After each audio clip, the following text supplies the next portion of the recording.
Mira, vitiligo es una condición autoinmune que dentro de la población de nosotros es bastante común. Podemos estar hablando que aproximadamente un 2% de la población tiene vitiligo, aproximadamente. Y es una enfermedad que es bien importante que sea evaluada por un dermatólogo, porque es como yo le digo a mis pacientes, no todo lo blanco es vitiligo. O sea que hay muchas cosas y muchas condiciones que pueden aparentar ser vitiligo y no son vitiligo. Y eso es bien importante tenerlo en cuenta, tanto los pacientes como otros médicos que refieren pacientes. El vitiligo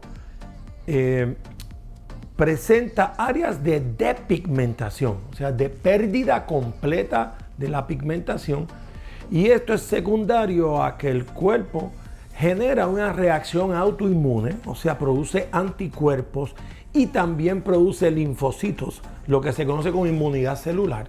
Estos anticuerpos y linfocitos atacan los melanocitos, que son las células responsables por producir el pigmento. Una vez que el melanocito es atacado y destruido, tú pierdes la capacidad de producir pigmento y tu piel cambia de color y se pone blanca por la ausencia de pigmento. Eso es bien importante. Ahora, hay otras condiciones inflamatorias donde tú puedes tener pérdida de pigmento, pero no es una pérdida total, ni hay destrucción de melanocitos. Y hay muchas que pues, no son condiciones que sean permanentes, sino que son transitorias.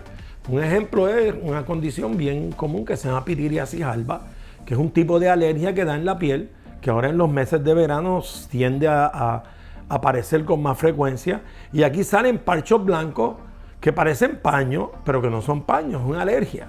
También tenemos la tinea versicolor, que es un hongo que crece en la piel y produce manchas blancas. Pero son manchas que son hipopigmentadas, o sea que son manchas que todavía tienen color y donde todavía hay los melanocitos activos.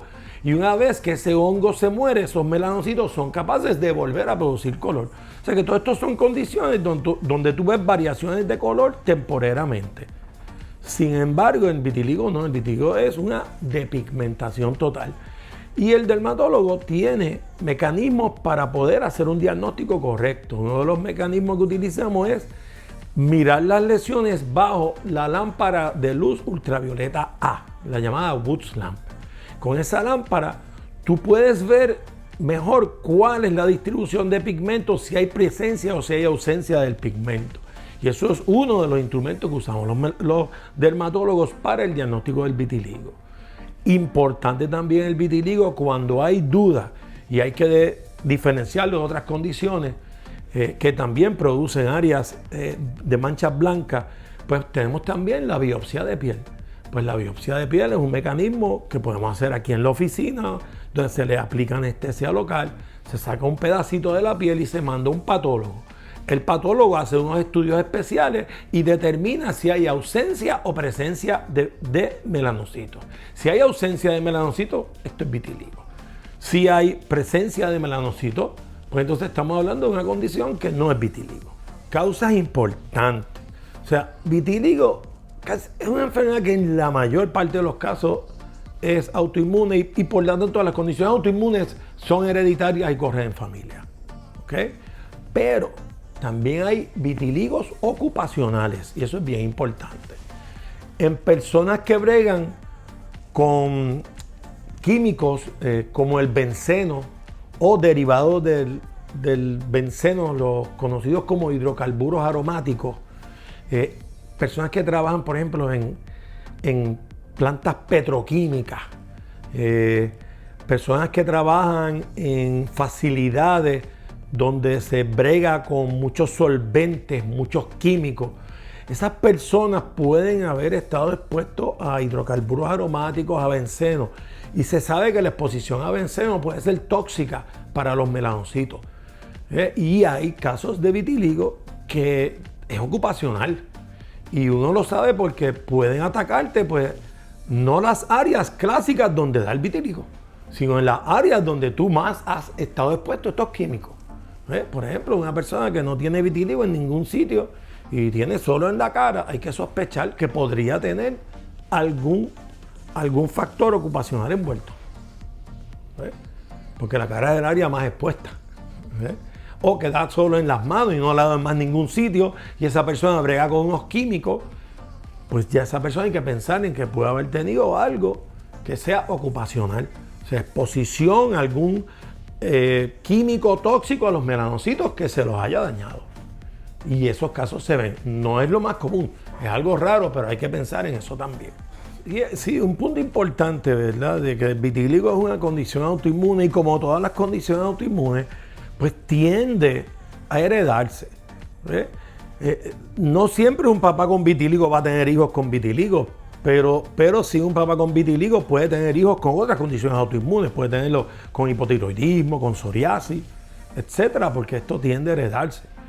Ahora, casi todas estas condiciones autoinmunes y hereditarias tienen un factor que los precipita.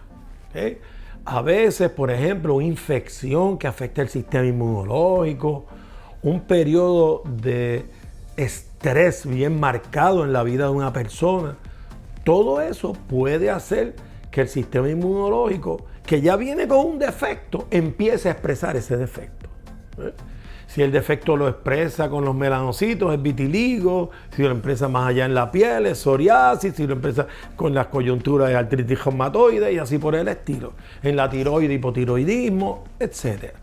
Pero eso es bien importante entender ese concepto de que las condiciones autoinmunes tienden a correr en familia, su presentación va a ser variada y los factores que tiendan a precipitarlo pues también van a ser variados, pero siempre la cuestión del estrés, de las infecciones, la misma alimentación, esos son factores muy importantes que van a determinar cuándo una condición va a aparecer o no va a aparecer también.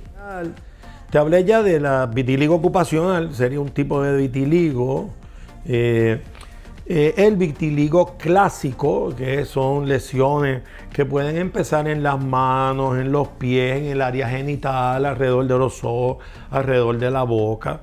Esa es la presentación clásica. Existe también el llamado vitiligo segmental, que es más común en niños, que usualmente ataca un dermatomo, o sea, un segmento de la piel inervado por un nervio específico. Ese se ve más en niños. Y ese vitíligo tiende a quedarse en esa área de piel, es localizado. Y también existe depigmentación. Por ejemplo, hay una condición que se llama el halo nevus, que es un lunar que en algunos casos puede ser hasta un melanoma, en donde el cuerpo no le gusta el lunar, comienza a tratar de destruir el lunar y produce lesiones de vitiligo. Eso es otro tipo de vitiligo que sería secundario a la interacción del sistema inmunológico con un lunar que el cuerpo lo reconoce como anormal.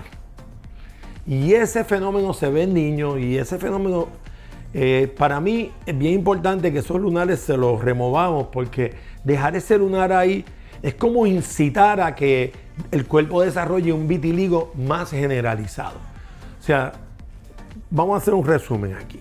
Hay personas que empiezan con un lunar oscuro y alrededor se le hace un halo blanco. Ese es el halo nevus.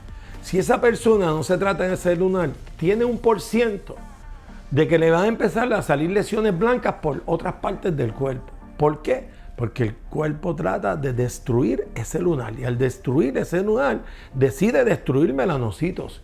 Y una vez que decide destruir melanocitos puede seguir destruyendo en otras partes del cuerpo. Y eso es bien importante, que ese lunar también se haga una biopsia, porque en algunos casos raros esos lunares pueden ser inclusive melanoma. Pues mira, los tratamientos de vitiligo son variados.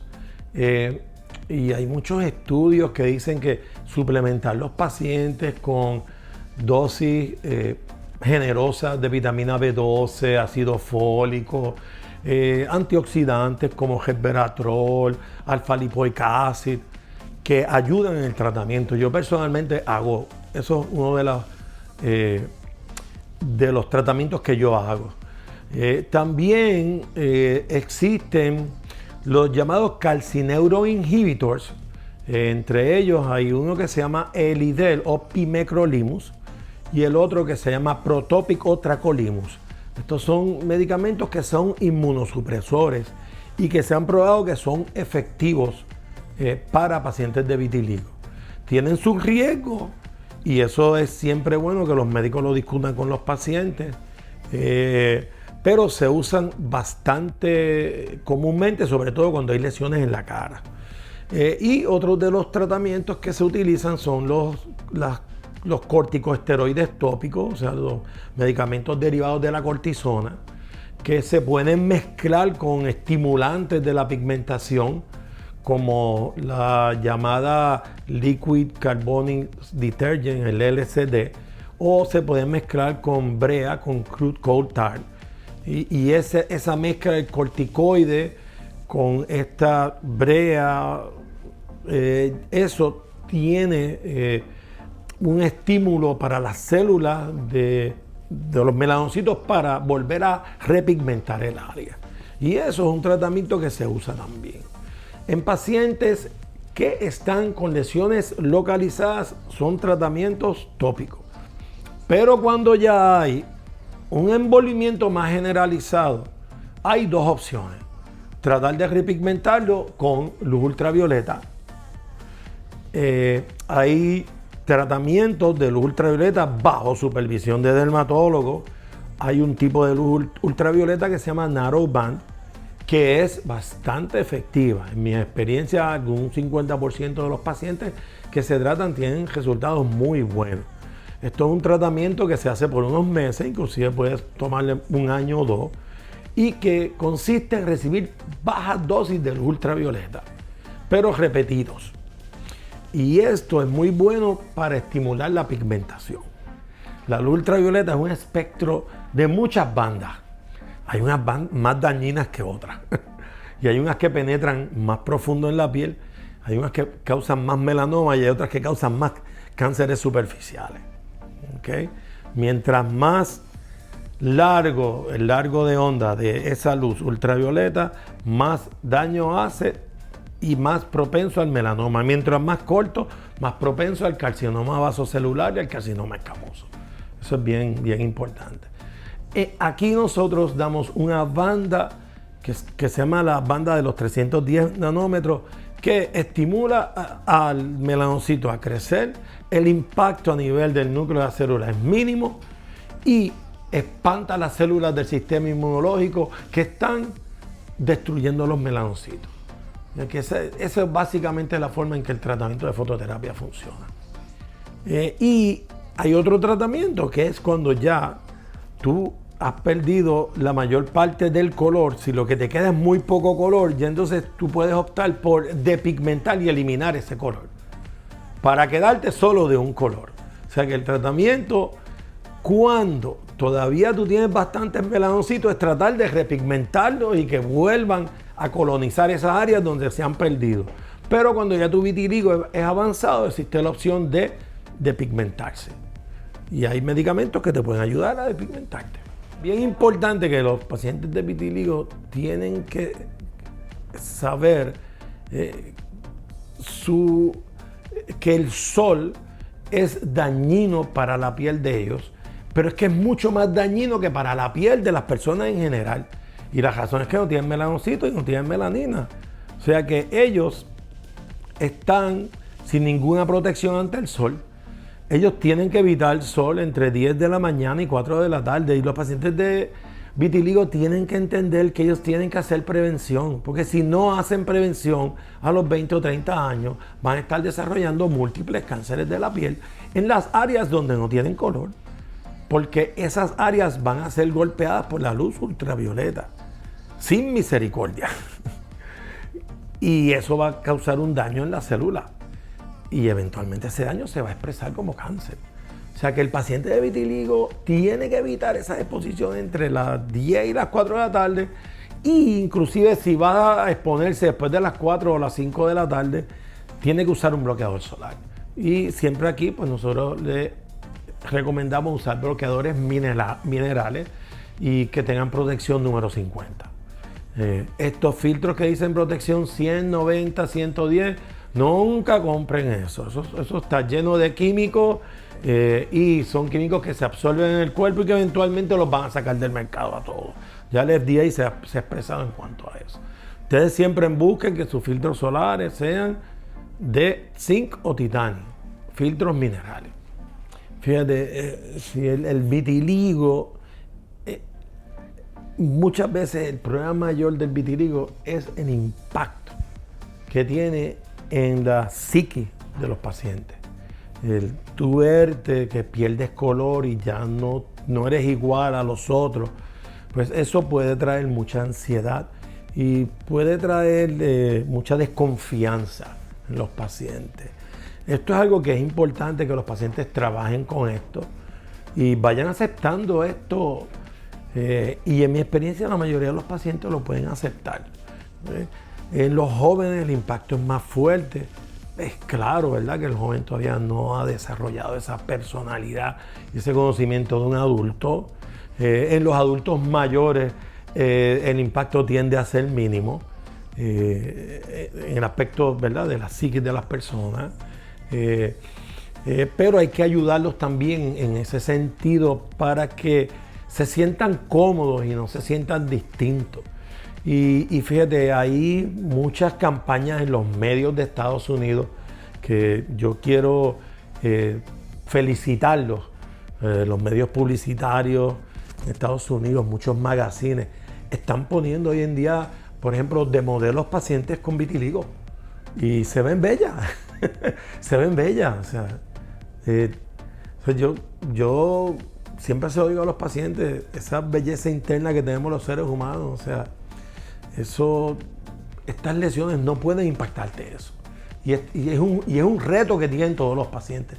No es fácil, pero es un reto que tienen. Y es uno de los más retos, de los retos que así va a haber en la vida, porque la vida está llena de retos. Esto es un reto adicional, que en la medida que tú lo vas sobreponiendo, vas creciendo como persona. Y eso es bien importante. Eso es importante hablarlo con los jóvenes. Los jóvenes que pueden llegar a visualizar eso con el tiempo, ellos cambian sus actitudes y son personas mucho más maduras. Y son personas que ven la vida con lentes más correctos. Como yo le digo a muchos, no te ahogues en un vaso de agua, vamos a ayudarte y vamos a ayudarte en todo el sentido. O sea, tanto en el sentido de ofrecerte una terapia que te pueda ayudar con tu condición, como también ayudarte en el aspecto emocional. Y eso es bien importante.